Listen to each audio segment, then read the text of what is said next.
All right, man, I see the SNAC talk. You know, there's a lot of SNAC talk when it's regarding, black fighters. I seen, I think the SNAC gym is sponsors Robert Garcia's boxing academy. I could be wrong, but it's a lot of SNAC banners in there. And I seen Town talking about Robert Garcia had the SNAC shirt on, and it was talks about Vergil having the SNAC shirt on, having the SNAC shirt on, and represent SNAC leading up to the Lubin fight. And at the end of the day, it's just about discrediting black fighters. Gervonta, he ain't no different than too many other people,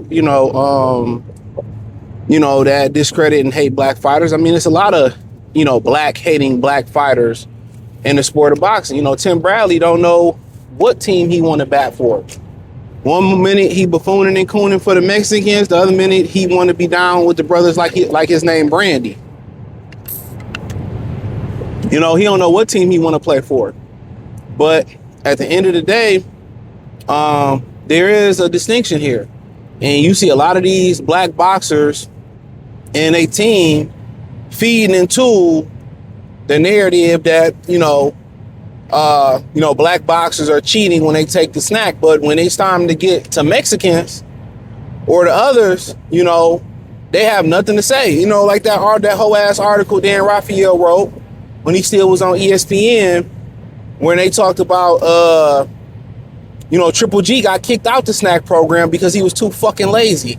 So they had him, I believe, Victor Conti, his, I guess he has a SNAC gym or something like that up there. I guess it's in the Bay Area. I could be wrong. And he was like, I don't want to work with this guy no more. He too lazy. I'm paraphrasing, but that was the article. So, Dan Raphael, before he got let go or he stopped working he got fired from ESPN,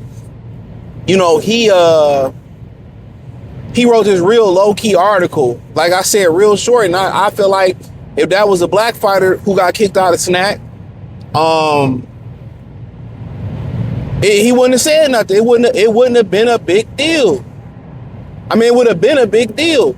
So, like I continue to say, a lot of y'all doing, the anti-black hate y'all self, the Tanks and the Brian Norman Sr. kind of alluding to that in some of the build-up.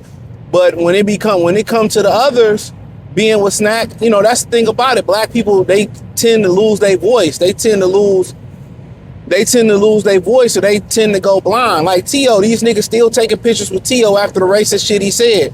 Where your alliance stand at, nigga? Where your alliance stand at? Leave the boxing shit out the way. They still, being cool with Ryan and shit. If we found out Ryan's a fucking racist, they been knew it. So you gotta ask yourself, most of these dudes' alliance stand for just making a dollar and getting out. But then a lot of them behind the scenes and sometimes on the wax have a Chris Colbert moment. And you might be like, okay, what's a Chris Colbert moment? I think when he fought Tugbar Nayambar, he said that black people don't support him. And that's his cope. You know what I'm saying? Like, hey, shout out to him, that's his cope. But then y'all want to cry and talk about black people don't support y'all, but y'all don't support y'all own people. I'm so tired of this Toyota Tacoma behind me, dog. People be just driving crazy, bro, like for no reason. Swerving and shit. Like, we all gonna get there at the same time. We all gonna get there at the same time. I really believe that it should be a cutoff period for old people to be driving. Like, honestly, I feel like old people should have to take a driving test every year after a certain age. You pick the age. Because there's so many people who can't fucking drive, bro. It is bananas. Like, she's hitting her brakes when you don't need to hit he's an old man. Why are you hitting your brakes? There's no need to hit your brakes. Literally, there's no need to hit his brakes. I'm being legit serious. I can see if we was in inclement weather, but we not. They want to get on the freeway, barely doing the fucking speedway, the minimum, and it is a minimum on the freeway.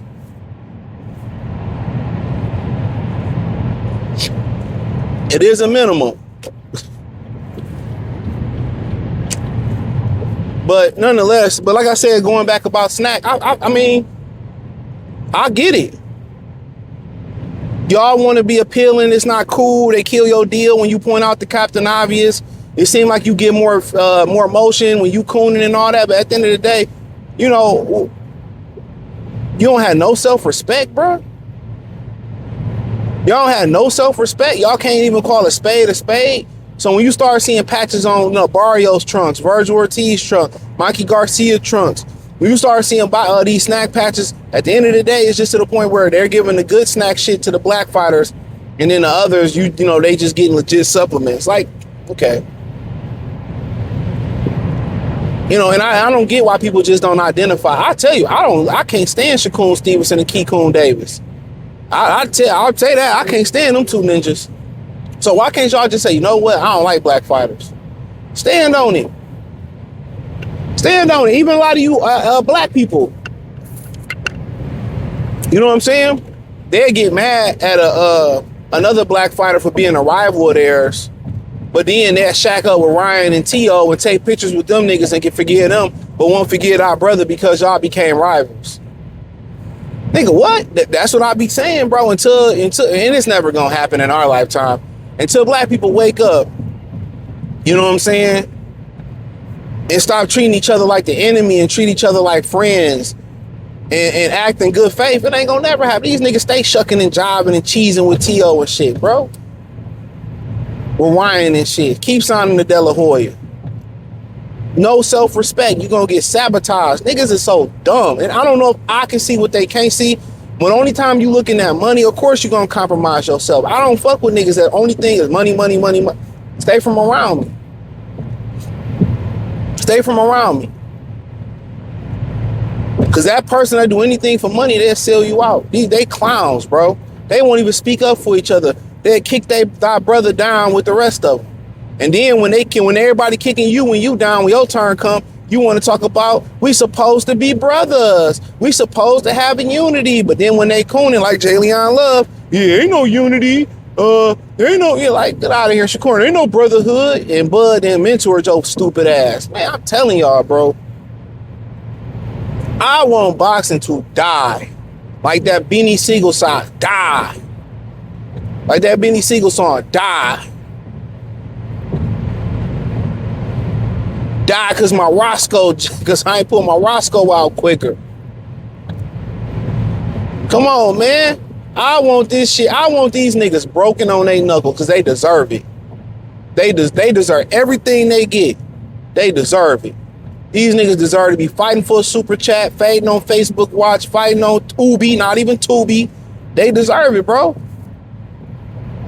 And this entitled behavior that a lot of these young guys got, they don't want to come in and put the work. They want to cut the line. They think they deserve something without going to Marvin Hagler. They took him 44 fucking fights, I believe, before he got a title shot, and he got robbed. He got robbed. Michael Nunn, I think, won his title in his 30-something fight. It's a process. Yeah, you see people go viral and get rich quick, but it don't last long. If it ain't built on shit, it don't last long. That 10 seconds of fame, you want to be in it for a long haul. Everybody just think, you know, I put in a little work in that T.O. I did all of this and I didn't deserve shit. You eat what you kill. But yeah, about that SNAC shit, it's clowns.